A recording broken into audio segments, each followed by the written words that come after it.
islands with they're uninhabited. So, spoiler alert, the US isn't trading with them. But Donald Trump stuck tariffs on them anyway, because he's a very stable genius. All of which leads to the question of what Keir Starmer should do, retaliate or negotiate. 10:37 is the time. Paul is in Hookin, Hampshire. Paul, what would you like to say? No, just there's the emotion around this, and name calling, and Trump's this, Trump's that, Trump's the other.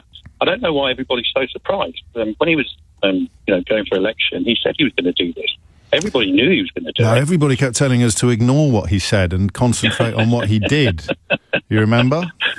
I do, but again, we've got short memories. When he was, in his first term, he said he would do a number of things, and he did. Well, he did. He said he was going to end the war in Ukraine on day one. He said the stock market would go up and he'd make everyone richer. You now have the Swiss investment bank, UBS, widely regarded as a leader in this field, predicting an inevitable recession with growth, GDP. We'll see. We'll see in time, but, this happened 2 days ago. My point's very simple. He said he was going to do this. He's done it. The emotion and the response is quite ridiculous, I think, in terms of, he will want deals. He wants to make a deal with people. This is his way of doing it. No, you don't need to like it. None of us need to like it. But name calling and saying he's this, that, and the other, I just don't think it takes anybody anywhere. You've been a bit woke, Paul. A little bit of name calling, a little bit of mischief, a little bit of fun. It keeps us all honest. I'm the least woke. Keeps the conversation fresh. Least woke bloke in the world. Yeah, I thought you might be. In the world. So, what should Starmer do in this context then? Well, I think the first thing is, it's 10%. I think that was probably better than the UK thought it was going to be. I think... no, it's exactly the same as every other country in the same situation as ours. Yeah, except Europe. No, they're not in the same situation as us. They have a different trade balance, a different balance of trade. So any country with a comparable balance of trade to us gets the 10%. There's no special treatment there whatsoever. Okay, so that's where we are. Trump is looking after America. It's his country. It's not our You just said it's going to go into recession. Its own stock market. They've lost $2 trillion. How is that looking after America? No, I will, but you're going to have to address the question of how is a $2 trillion loss overnight looking after America? Well, he's talking 1 day, 2 days. Let's see what it's like in 3 months. Who knows? I don't know. And nor do you.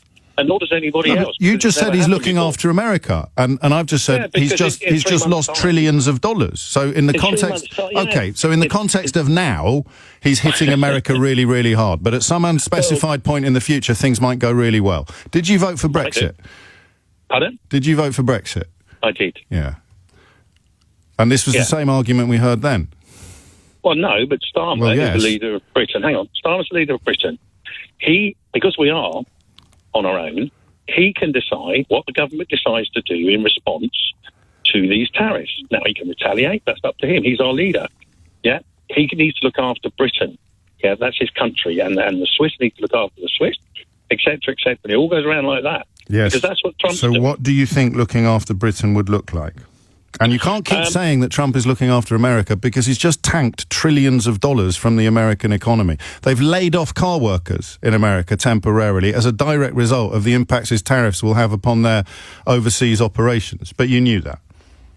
Well, I know that, but I think, Rome isn't built in 2 days, and nor's the response. We're talking about 2 days. But this is Brexit again. Yeah, but you're talking 2 days. But I'm talking $2 trillion. You know the market's probably better than I do. When's the last time $2 trillion were lost overnight? US stocks plunged. I have no idea. But doesn't it matter, though, to your optimism, especially after your vote for Brexit went so badly? Doesn't this idea of sticking all your eggs in things are going to be great at some unspecified point in the future, haven't you kind of got bored of that yet? I just think people are so surprised by something he said he was going to do. Yeah. And he's done it. Now, the response will be interesting. I think, he prides himself, if people want to call him a narcissist, he prides himself on being the art of the deal. Do you what know... he wants to do is to negotiate. Well, he didn't write that book. Well, no, I know. You're right. Do you know what happened the last time they brought in tariffs like this? Oh, God, no, I haven't got a clue. But doesn't it matter, Paul? No, because I think that...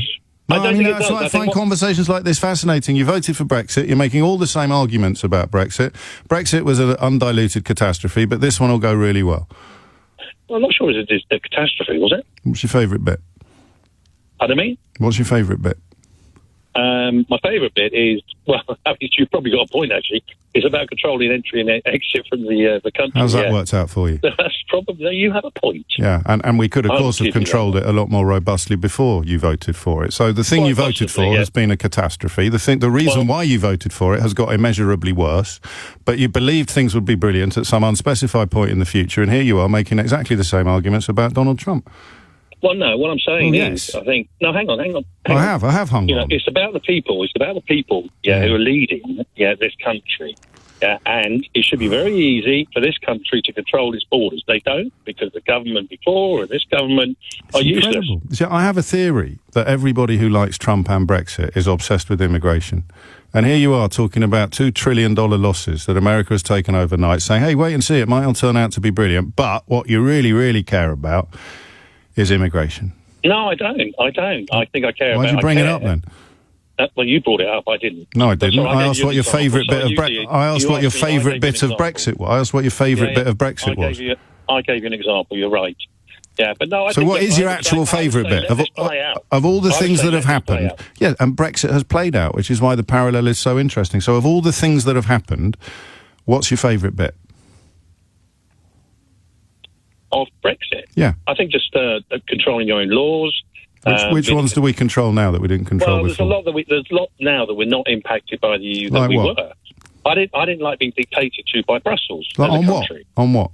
Well, whatever the silly laws came out of there. Go on, then, give me one. Give me one. Oh, come on, there were loads. I can't think of one, but you can, because you know that there are loads. Go on, give me one. Don't be silly. Give me one law. Out of Brussels, there were loads out of Brussels. Give me one. Why is that funny? Lots. You voted for it. There are lots, and you can't name one. Well, Brussels, we didn't have control of our own laws. For example? I can't think of an example. Well, I'll wait. Pardon me? I'll wait.